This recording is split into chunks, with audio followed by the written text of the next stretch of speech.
Imagine un instant, tu es dans l'obscurité, sans issue, confronté à des défis qui semblent insurmontables. Tu regardes autour de toi, mais il n'y a rien. Aucun espoir. Le regard de la société se fait lourd, et la faim, la misère, te pèsent.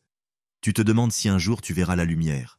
La pauvreté, cette épreuve qui semble ne jamais se terminer, t'enserre dans ses griffes. Et pourtant, c'est dans ces moments de grande faiblesse, dans ces instants de grande détresse, qu'Allah nous invite à un retour à lui, une promesse de transformation. Une promesse que le Coran et la Sunna nous rappellent sans cesse. Et quiconque craint Allah, il lui fera une issue favorable et lui accordera sa subsistance d'où il ne s'y attendait pas. Sourate 65, verset 3. Cela semble impossible, n'est-ce pas? Mais c'est là que réside la beauté du message islamique. La pauvreté physique, matérielle, n'est rien comparée à la richesse de l'âme. Si Allah veut enrichir un cœur, rien ni personne ne peut l'empêcher. Si Allah décide de faire surgir l'abondance de là où il n'y en avait pas, qui peut le contester? C'est là qu'intervient une vérité spirituelle profonde, souvent ignorée, mais pourtant simple, l'invocation. Lorsque nous parlons de l'invocation, dua, beaucoup la considèrent comme un simple acte de prière. Mais en réalité, elle est une clé divine qui peut ouvrir des portes que nous ne voyons même pas. Le prophète 10 nous a enseigné que l'invocation est un moyen puissant pour nous rapprocher de notre Créateur et obtenir sa miséricorde. Il-Giziz a dit « Il n'y a rien qui soit plus noble aux yeux d'Allah que l'invocation. » Sunan at-Tirmidhi. L'histoire de celui qui, dans la pauvreté, invoqua Allah et vit sa vie changer à jamais est un exemple frappant.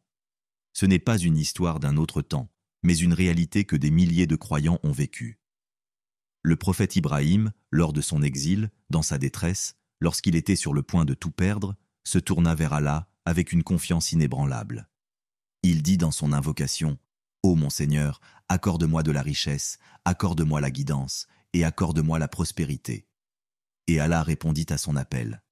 Sa patience et son tawakkul, confiance en Allah, ouvrirent des portes d'abondance au-delà de ce qu'il avait imaginé. Tu vois, la pauvreté en réalité peut être un passage, un test, une épreuve dans la grande échelle de notre vie. Et Allah, dans sa sagesse infinie, nous offre des moyens pour surmonter ces épreuves. Parfois, c'est par une simple invocation que le vent du changement souffle dans nos vies. La richesse qui en découle n'est pas seulement matérielle, mais spirituelle aussi. Elle peut être dans une relation plus forte avec Allah, dans une ouverture de cœur, dans une lumière intérieure qui éclaire nos décisions. C'est dans les moments de solitude et de doute que tu es le plus près de Allah. C'est dans l'introspection, dans la souffrance, que la voix de ton âme se fait entendre. Nous sommes invités à regarder au-delà de ce qui est apparent, à comprendre que la richesse, cette véritable richesse, ne se trouve pas dans les biens matériels, mais dans la sérénité de l'âme. Allah nous dit, ceux qui, lorsqu'ils sont frappés par un malheur, disent « Certes, nous appartenons à Allah, et c'est à lui que nous retournerons. » Sourate 2, verset 156. Ce sont ces âmes-là qui, à travers leur foi, verront la lumière au bout du tunnel. Est-ce que toi aussi, tu as déjà ressenti cette pauvreté qui semble t'envahir? Mais est-ce que tu t'es jamais demandé si cette pauvreté ne pouvait pas être un tremplin vers quelque chose de plus grand? Quelque chose de divin que seule l'invocation sincère peut déverrouiller? Une invitation divine à la transformation intérieure et pourquoi pas extérieure à travers la richesse de l'âme. Souviens-toi du fameux récit de l'homme de la caverne, les 5 compagnons de la caverne, qui après avoir cherché à fuir l'injustice, se retrouvèrent dans une situation de grande précarité. Mais ils se tournèrent vers Allah avec foi et dévotion. Et comme par miracle, Allah changea leur sort.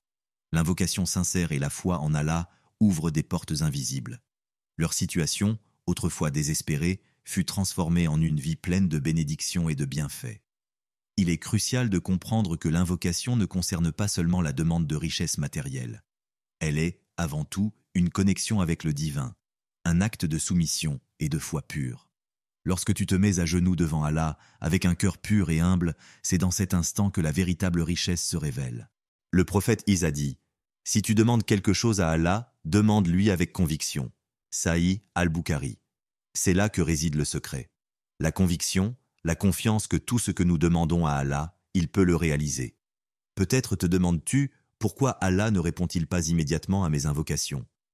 La réponse est dans la sagesse divine. Parfois, ce n'est pas le moment. Parfois, c'est pour tester ta patience. Mais une chose est certaine, Chaque invocation sincère est une graine plantée. Le temps et la patience font leur œuvre. Allah, dans sa miséricorde infinie, répondra à chaque appel, de la manière qui est la meilleure pour nous, même si nous ne comprenons pas immédiatement. À travers cette invocation, tu n'invoques pas seulement pour la richesse matérielle, tu invoques pour une vie meilleure, pour la lumière dans ton cœur, pour une direction claire dans tes choix. Car Allah dit dans le Coran, et ton Seigneur dit, « Invoquez-moi, je vous répondrai. » Sourate 40, verset 60. Voilà la promesse divine. Si tu invoques sincèrement, il t'accordera ce qui est meilleur pour toi. Il ouvrira des portes là où tu n'en vois aucune. Et toi, es-tu prêt à t'engager dans cette quête spirituelle?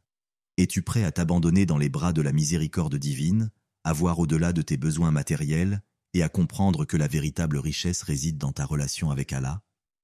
Si tu veux voir la transformation de ta vie, commence par cette invocation sincère et fais confiance à Allah. Parce que, comme le dit le Coran, il est celui qui crée de l'aisance après la difficulté. Sourate 94, verset 7. Ainsi, laisse cette invocation être le fil conducteur de ta transformation. Une transformation qui commence dans ton cœur, mais qui se manifestera dans ton quotidien. La pauvreté n'est qu'une étape, et Allah est le maître des changements. Fais confiance à ce chemin spirituel, fais confiance à l'invocation, et observe comment Allah, dans sa sagesse infinie, transformera ta vie. Le secret réside dans cette foi profonde, cette sincérité dans l'invocation et la conviction que chaque parole prononcée devant Allah n'est jamais vaine. Que ton cœur s'ouvre à cette vérité et que l'invocation devienne ton refuge, ta lumière dans l'obscurité. Et qui sait, peut-être qu'Allah t'offrira bien plus que ce que tu espérais et te guidera vers une richesse que tu n'aurais jamais imaginée. Et là, dans cet acte d'invocation sincère, tu te rends compte que la transformation ne se fait pas uniquement au niveau matériel. C'est une métamorphose spirituelle. En faisant appel à Allah, tu t'éveilles à une autre réalité, celle où chaque souffle, chaque pensée, chaque parole devient une forme de connexion sacrée avec le Créateur. Dans ce silence du cœur, tu ouvres les portes d'une compréhension plus profonde de ta propre existence, de ton rôle dans ce monde. Le simple fait de lever les mains et de dire « Ya Allah » avec une foi inébranlable devient un acte sacré, une reconnaissance de la souveraineté divine et de sa puissance infinie. Pense-y, lorsque tu fais cette invocation, tu te souviens que tu n'es jamais seul. C'est là que réside une autre forme de richesse, bien plus précieuse que tout l'or du monde, la certitude que tout, absolument tout, appartient à Allah. À lui appartient ce qui est dans les cieux et ce qui est sur la terre. Sourate 3, verset 189. Cette vérité profonde te libère des chaînes du matérialisme et de la peur de manquer.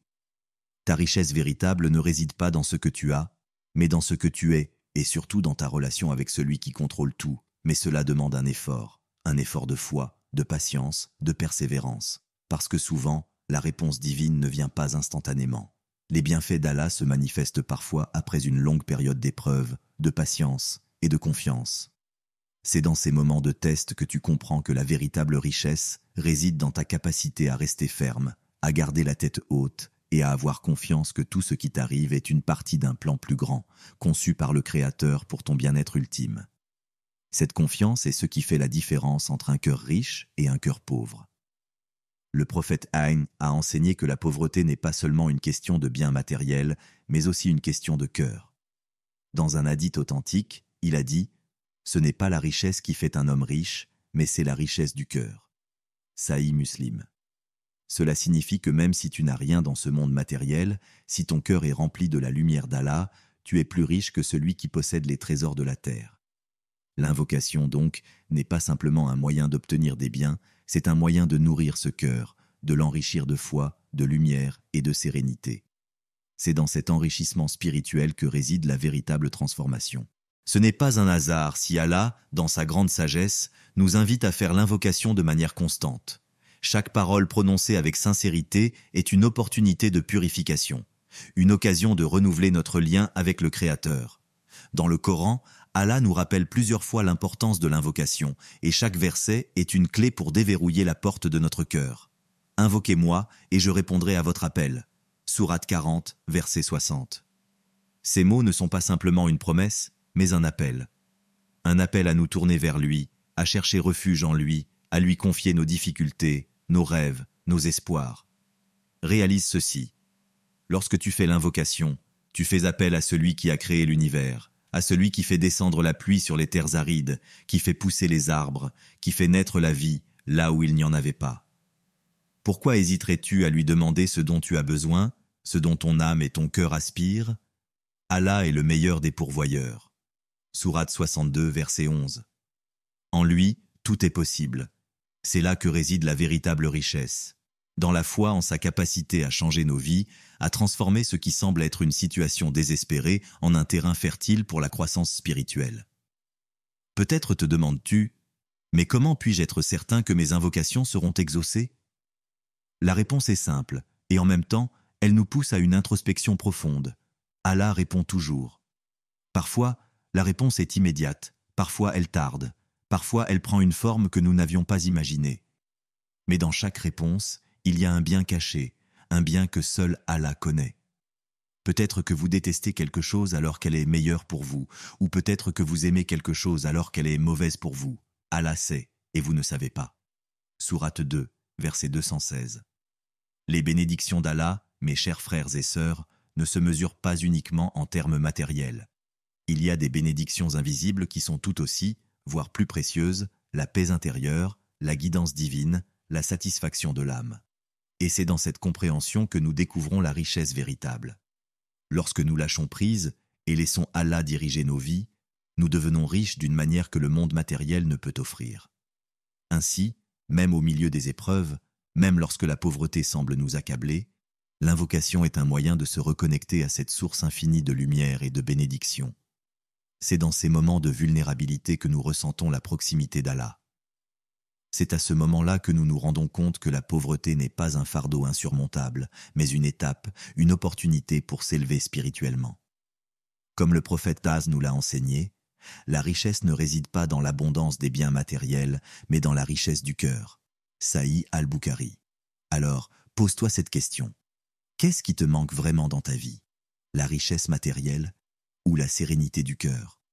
Peut-être que cette invocation, sincère et pleine de foi, est ce qui t'ouvrira les portes d'une richesse bien plus grande que ce que tu imagines.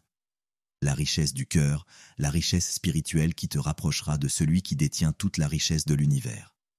Rappelle-toi, chaque invocation, même si elle semble ne pas recevoir de réponse immédiate, est une graine plantée dans le jardin de ta foi. Elle germera, elle grandira, et un jour, tu verras les fruits de ta patience. Ce n'est pas dans la précipitation que se trouve la réponse, mais dans la confiance, dans la foi inébranlable que, quel que soit le moment, Allah est toujours là, prêt à te guider, à t'offrir ce dont ton âme a besoin, bien plus que ce que tes yeux peuvent percevoir. Alors, laisse cette invocation transformer ta vie, transforme ton cœur et fais confiance à la promesse d'Allah. Parce que lui, qui a créé tout ce qui existe, est celui qui t'offrira la véritable richesse, au moment parfait et de la manière parfaite. Alors que tu continues dans cette quête de transformation intérieure, comprends que la richesse que tu cherches n'est pas simplement celle qui réside dans l'accumulation de biens matériels. Non, la véritable richesse est celle qui s'épanouit dans l'âme, celle qui se manifeste lorsque tu réalises que tout ce que tu fais dans cette vie a un but plus grand. Allah, dans sa sagesse infinie, nous rappelle dans le Coran: tout ce que vous possédez de biens matériels ne sont qu'une jouissance temporaire. Ce qui réside auprès d'Allah est bien meilleur et éternel. Sourate 42, verset 36.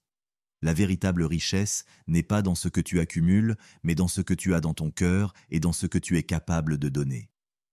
L'invocation, dans sa forme la plus pure, n'est pas un simple acte de demande, mais une véritable offrande, une soumission totale. C'est une ouverture du cœur à la miséricorde d'Allah, un acte de foi dans lequel tu te libères de l'illusion du contrôle total.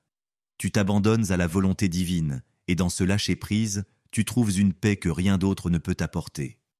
Le prophète Guis nous enseigne que l'invocation n'est pas seulement une demande, mais une communication avec Allah, un lien direct et sans intermédiaire. C'est un moment privilégié où tu te tiens devant celui qui connaît tous les secrets de ton cœur et qui sait ce qui est meilleur pour toi, même avant que tu ne l'exprimes. Le prophète Sis a dit: « Invoquez Allah avec conviction et persévérance, car il n'y a pas de meilleure prière qu'une prière faite avec sincérité. » Sunan ibn Majah. Cela signifie qu'au-delà des mots, c'est l'intention derrière l'invocation qui a la véritable puissance.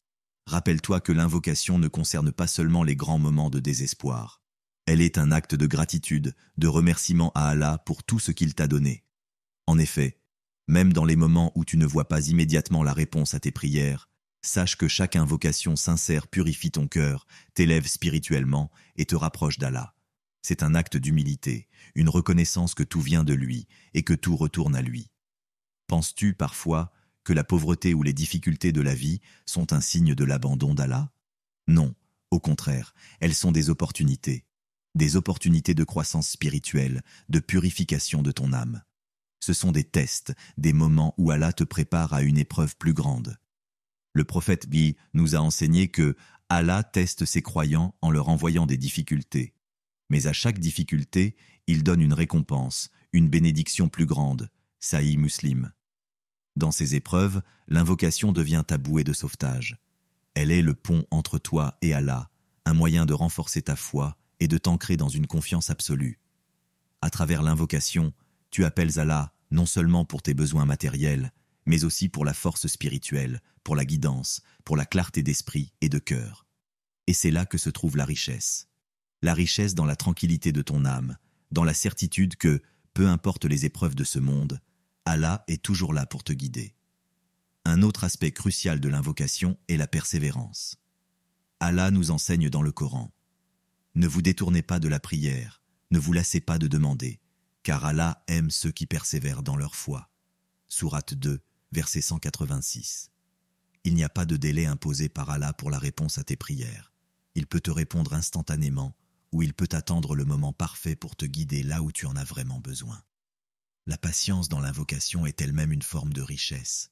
Elle permet à ton cœur de mûrir dans la foi, de se renforcer dans l'espérance et d'attendre la réponse divine avec une sérénité totale. Tu te demandes peut-être, mais pourquoi, malgré tout, certains semblent obtenir ce qu'ils demandent, tandis que d'autres restent dans l'attente? La réponse réside dans la sagesse divine. Allah sait ce qui est mieux pour nous. Parfois, ce que nous demandons n'est pas bon pour nous, ou ce n'est pas le bon moment. Mais Allah, dans sa grande miséricorde, peut nous accorder quelque chose de bien meilleur. C'est là que réside une autre forme de richesse. La véritable richesse est de se soumettre entièrement à la volonté d'Allah, d'avoir confiance que sa décision est toujours la meilleure, même si elle diffère de ce que nous avions imaginé. À travers cette invocation, tu es en train de cultiver une connexion directe avec Allah. Cette connexion ne se limite pas à une simple demande. Elle transforme ta perception du monde. Elle t'ouvre à une réalité où Allah est le Tout-Puissant, le maître du temps et de l'espace, celui qui détient la clé de tout. Tout ce que tu as à faire, c'est de te tourner vers lui avec un cœur pur, prêt à accepter ce qu'il te donne. En faisant cela, tu te rends compte que la richesse véritable ne réside pas dans les possessions mondaines, mais dans la paix intérieure, dans cette relation profonde avec ton Créateur. Tu veux que ta vie change? Commence par l'invocation, mais fais-le avec tout ton être, avec sincérité. Car chaque mot prononcé, chaque souffle que tu prends en invoquant Allah, te rapproche de la véritable richesse, la richesse de l'âme. La pauvreté physique peut être une épreuve, mais elle ne définit pas ta valeur. Ce qui te définit, c'est ta foi, ta patience, ta gratitude et ton engagement envers Allah. Et en cela, tu es déjà riche, car Allah, dans sa sagesse infinie, ne laisse jamais ses croyants sans réconfort, sans soutien. Finalement, laisse cette invocation devenir un rituel quotidien, une manière de t'abandonner à la volonté d'Allah à chaque instant de ta vie. Dans chaque moment de difficulté, dans chaque situation d'incertitude. Rappelle-toi que ton Seigneur entend ton appel, et peu importe ce que tu demandes, il y a une bénédiction cachée dans chaque invocation que tu fais. Que cette invocation, même dans les moments de faiblesse, devienne pour toi un chemin vers une richesse bien plus grande que ce que tu peux imaginer. La richesse de la foi, de la tranquillité du cœur, et de la confiance absolue en la miséricorde d'Allah. Ainsi, chaque invocation, même la plus silencieuse, est un pas vers une richesse infinie. La vraie abondance ne se trouve pas dans ce que nous possédons, mais dans la paix de l'âme et la proximité avec Allah. N'oublie jamais, peu importe où tu te trouves, Allah est toujours là pour répondre à ton appel. Que ton cœur trouve la tranquillité et que ton chemin soit éclairé par sa lumière. Amin.